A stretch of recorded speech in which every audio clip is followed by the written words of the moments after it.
When the Nintendo Switch initially launched last March, naysayers liked duking on the supposedly sparse game selection. But as time went on, the perception for the Switch changed from not having enough games to having way too many games for people to even be able to keep up with. And while that might be a great thing right now, a lot of people are saying that delivering 2 Game of the Year contenders along with a plentiful variety of great games in different genres feels like Nintendo's burning themselves out in a sprint as opposed to pacing themselves for a marathon. But if you ask my fat ass, I think Nintendo's just getting warmed up, and 2018 has the potential to be even bigger. And I'll tell you why.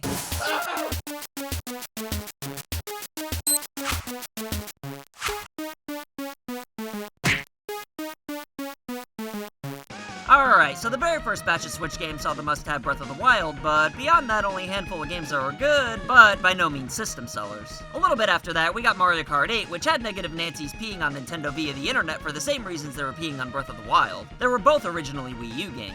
However, it's not even confirmed whether or not the Wii U even existed, so we can't blame Nintendo for wanting people to enjoy these great games they worked so hard on.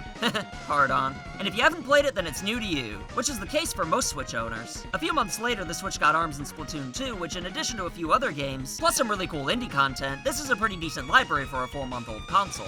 Then to keep the pace going, Sonic Mania, Mario Rabbids, Fire Emblem Warriors, Time Cop 3, and other games I'm probably forgetting were close to follow by the end of September. But after Super Mario Odyssey dropped in October, it seemed like the floodgates were open with plenty of third parties providing a respectable amount of variety for a console less than a year old, causing skeptics to shut their butts and shedding the misconception that the Switch doesn't have any games, because now there's too many games for people to even keep up with as far as money and more importantly time is concerned. Unless you don't have shit to do. I wish I was able to play all these games, but I have egg bills to pay and a dad to feed. However, as great as 2017 was for the Switch though, with the exceptions of Kirby and Yoshi, nobody really knows anything else on the horizon for the hybrid console in 2018. We did have the Metroid Prime 4 reveal last June, but there's no release date for that yet, and I doubt it'll be ready in 2018 if we didn't even see a single piece of gameplay footage. Although honestly, I could be wrong about that. And the reason I could be wrong about that is the same reason why I think Nintendo has more up their sleeves. If the above average size then wants to sell Switches in 2017, then the lineup of games literally couldn't be any better as far as moving hardware is concerned, seeing as how the Switch is expected to sell out regularly through the holidays. And since that's the case, why would Nintendo bother showing their cards for what's coming out in 2018 if what we know about right now is enough to sell out in December? It's smart for them to hold off on new announcements until the Switch hype dies down a little bit. Right now the hype train's going full speed, so why burn more gas if you won't go any faster? I wouldn't be surprised if the new Kirby or Yoshi games couldn't have been ready by December, but people can only afford so many new games at a time anyway, so why not let people get tuckered out on Mario Odyssey and everything else first? I mean, a lot of people are going to be playing the Switch for the first time this Christmas anyway, which means that along with Mario Odyssey they're going to be playing Breath of the Wild, which is a game that's estimated to keep people busy for at least 75 years. Not to mention Skyrim. If Ndog announced 5 amazing 2018 Switch games in like September, then it would make people want to buy it even more, but it's already going to sell out to the end of the year anyway, and if Nintendo showed their hand too early, then they'd have less new stuff to announce around E3. It'd leave everybody disappointed by the lack of surprises. Now knowing what's coming builds anticipation and is way more valuable than everybody knowing what games are being worked on at all times. I know we're not going to have to wait all the way to E3 to get a better idea of what's going on in 2018. I'm sure there'll be a Nintendo Direct in January, but I just can't see any scenario that 2018 Switch releases won't at least be close to the quality of 2017's, especially considering that Nintendo's development doesn't need to be divided between a handheld and a home console anymore. Imagine how much better the Wii U would have done if it had all the games the 3DS did. I know there's more reasons than that as to why the Wii U failed, but more games certainly wouldn't have hurt. And more games is exactly what the Switch is gonna get. Moving forward, I'd be stunned not to see 90 to 100% of Nintendo's software efforts going into the Switch.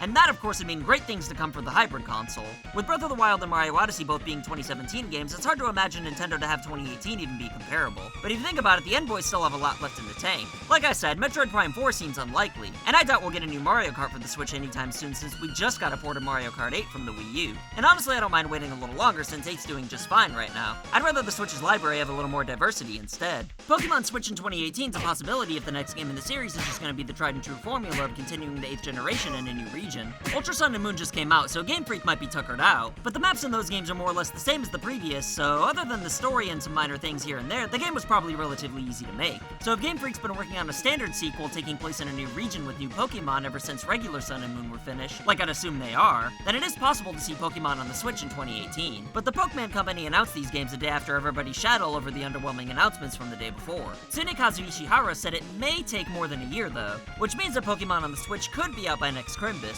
While that is a little hard to believe seeing as how it'd be the shortest gap between generations ever, I could totally see it happening. I've already made a video about what I want out of the next Pokemon generation, so I won't go into that here, but I'll leave a link in the description if you're a sexy beast and want to check it out. But Pokemon would be a huge deal for the Switch and could easily carry it as the must-have game for the holidays. But as far as potential 2018 games that I even have an ass hair of evidence for, for, if you count Ishihara saying that the game might be out within a year as evidence. That's pretty much it. However, that doesn't mean I can't take some educated guesses and a few stabs in the dark for fun. After all, this is the internet, we don't need proof. So just take everything I say as fact and spread it around online. Here's a clip I'll have to recycle whenever I can of me infiltrating Nintendo HQ in Kyoto, so that must mean everything I predict about Nintendo is true. And with that being said, it's been a while since we've seen a Luigi's Mansion game, and I've got a butt feeling that 2018 is the time for a new adventure. When the original came out on the GameCube, fans just pissed and shit everywhere about how it wasn't a core Mario game. But once the GameCube officially became nostalgic, people were a little more open to Luigi's ghost-busting escapades, which led to a sequel on the 3DS and a somewhat underrated arcade game. Since I'll probably never talk about the arcade on the channel again, if you get the chance and have some money, the next time you're on a hot date, you should go to Dave & Buster's and give it a try if you want guaranteed success in the bedroom that night. But speaking of GameCube games that people finally like these days, I wouldn't be surprised to see Wind Waker HD being ported over from the Wii U. Because why not? In fact, I'll bet my own ass that we'll see it within the Switch's life cycle. And I'll even bet one cold hard American dollar that we'll see it in 2018. If it sold 2 million copies on the Wii U, just imagine how well it'd do on the Switch. And if you're one of those 2 million people that bought it on the Wii U, don't act like you wouldn't buy it again. I could play this game every other year for the rest of my life, and it'd be perfect to take with you on the go, seeing as how the game's relatively short. It'd be guaranteed money for Nintendo and a perfect game to release during a month where not much else is going on. I'll even bet an extra 50 cents that this game will come out by the summer. Besides, porting Wii U games over to the Switch only takes about 8 minutes for Nintendo to do, as I revealed in a previous one-on-one interview with series creator himself, Reggie-san. I asked him, hey, does it take 8 minutes to port Wii U games over to the Switch? And he said, how'd you know? Yes, it does. Twilight Princess HD is sure to follow, but you don't want to put them both out in the same year. Just like you also didn't want to flood 2017 with too many Wii U ports. Nintendo was already pushing it on that front, and with Breath of the Wild being as popular as it is, it makes more sense to space the Zelda games out a little bit. But even though 2017 was pushing it, 2018 has plenty of room for the Wii U gems that deserve to actually be played. And while we're on the subject, why not re-release Bayonetta 2? It was awesome, people wanted it, but nobody had a Wii U. So I say give it a second chance. I'm all for porting good Wii U games over, just not all at once. But if I were Nintendo, and for all you know I just might be, I would drop these during times where not much else is going on with first-party releases. And as for what other Wii U ports I'd imagine seeing in 2018, it wouldn't shock me to see Tropical Freeze in Super Mario Maker. Although, they'll probably call Mario Maker Switch a new game altogether by adding 10% more content. Either way, it'll be great and everyone will play it, especially the Switch owners who didn't have a Wii U, which I'd imagine is more than half. To be honest though, I hope Mario Maker being a thing doesn't mean the end of Nintendo-made 2D Mario games, since those are always a lot of fun. And since they always sell extraordinarily well and are easy to make on top of being fun, why not let Mario have another 2D adventure to beef 2018 up a tad more? That's a long shot, but at the very least I expect Mario Maker because, again, why not? But that's all I expect out of the easy-to-make Wii U ports or sequels. We're sure to get plenty of third-party ports of older games, especially since the PS4 and Xbox One are already doing it, so why not have a portable version? And while ports definitely shouldn't be the main focus for the Switch, it is nice knowing that you can take all these not-so-old console games with you on the go, especially if you didn't play them the first time. After all, if the Switch were exclusively handheld, porting console games would still be cool, which I think people oftentimes forget when the Switch gets ports. That other consoles have always sold 2 separate versions of the same game for portables and handhelds, so it's kind of a 1.5 for 1 deal. And call me crazy, but it'd be stupid for everybody involved for GTA 5 to not have a portable version on the Switch. It'd be stupid for Rockstar not to make it, and stupid for Nintendo to not do whatever Rockstar wants to get them to make it. Can you imagine how huge it'd be? Not only figuratively, but literally as well.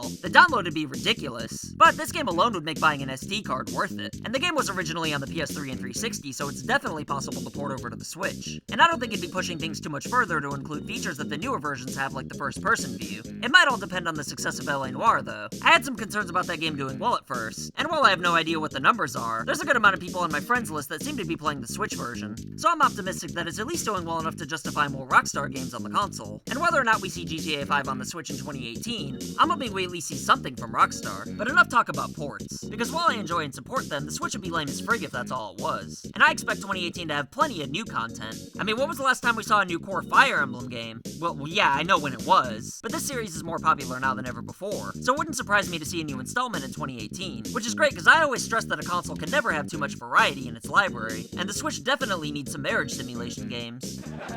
Speaking of simulation games, what's a Nintendo system without Animal Crossing? Admittedly, I've never been able to get into these, but I understand the appeal. And it's been some time since we've gotten a new Animal Crossing, so I wouldn't be surprised to see one in the next year. Although Pocket Camp just came out, so unfortunately, that could mean Nintendo might hold off on a Switch version a little while longer. Or maybe it'll be all the more reason for a Switch Animal Crossing, since newcomers to the mobile app might want to try a full-fledged game. And without any logical transition from Animal Crossing, I expect to see some form of the Virtual Console once Nintendo's paid services are up and running. Despite what some people say, I really don't think the Virtual Console is being held back by the Classic Editions coming out. Those sell out immediately no matter what, and people aren't really buying those only to play the games. The Classic Editions are just more fun to have than anything else. It is possible to see a new Pikmin or F-Zero, but I wouldn't bet on either, although I do have my PP cross. It is likely that we'll see a new Yokai Watch though, since it's so big in Japan. It's not nearly as popular with the rest of the world though, so that might just be a Japanese exclusive. But it probably moves Switches like heck in Japan, and it's been a hot minute since the Japanese release of the third game, so a fourth probably isn't too far away, at least in the land of the rising sun. Assuming all my predictions are correct, and I've never been wrong about anything before, just so you know, 2018 looks pretty stacked, but it needs a little bit more to drive it over the edge. I have no idea what third parties have in store. However, after the Switch's 2017 ass ripping, I'm sure that most companies besides Butthole EA will be on board, with most multiplats likely having portable versions on the Switch. But Nintendo already set the standard of having two universal must-have games come out in the same year, and Pokemon on the Switch could definitely be one of them,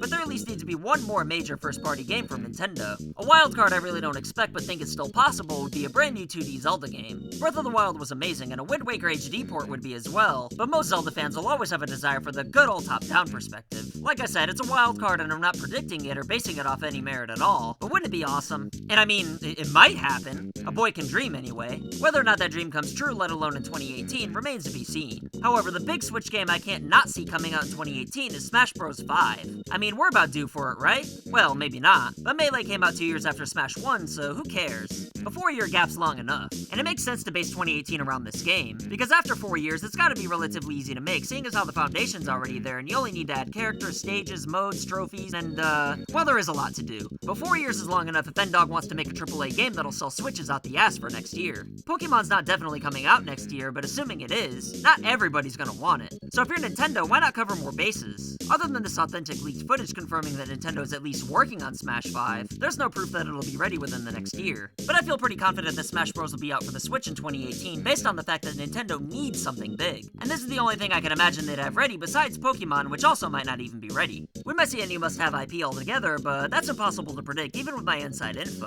Which again, is just this one clip of me going to Nintendo. I really don't think they could create something entirely new out of thin air that'd at least be comparable to the success of Mario Odyssey and Breath of the Wild. I could be wrong about some of these games and possibly even all of them, but I'm certain that 2018 will be just as good if not better than 2017 for the Nintendo Switch, thanks to not having to divide the game libraries up between a handheld and console, which of course will lead to more units sold for the Switch, and in turn means more third-party support, which has always been the case for Nintendo's handhelds. And in case you forgot, that's what the Switch is, dummies. Just because we don't know what Nintendo's working on past Yoshi and Kirby doesn't mean they're just sitting around prank calling Sony and Microsoft all day. And like I said, the N-Boys are probably just waiting for the right time to talk about the future. And it's smart to let people just be excited about what's current so you can get people talking again later on, and have the new game announcements feel fresh and relevant as opposed to just being lost in the shuffle in an already packed holiday season. The games I mentioned aren't necessarily what I want to see in 2018, they're just what I'm predicting we'll see due to the reasons given, whether it be from not having seen a game from the series in a while, or just the demand. But whatever we're gonna see next year, I'm excited. But tell me what you think 2018 holds for the Switch though. Can it possibly compare to 2017? What games do you think we'll get? As always, let me know down below and I'll pin whatever comment I enjoy the most. Don't forget to like and share this video if you want to help this channel build some street cred. And if you're a sexy badass that doesn't take prisoners, then click the subscribe button. My name's Cameron and I'll see you next time. So I want to say thank you to your loyalty, thank you for your support.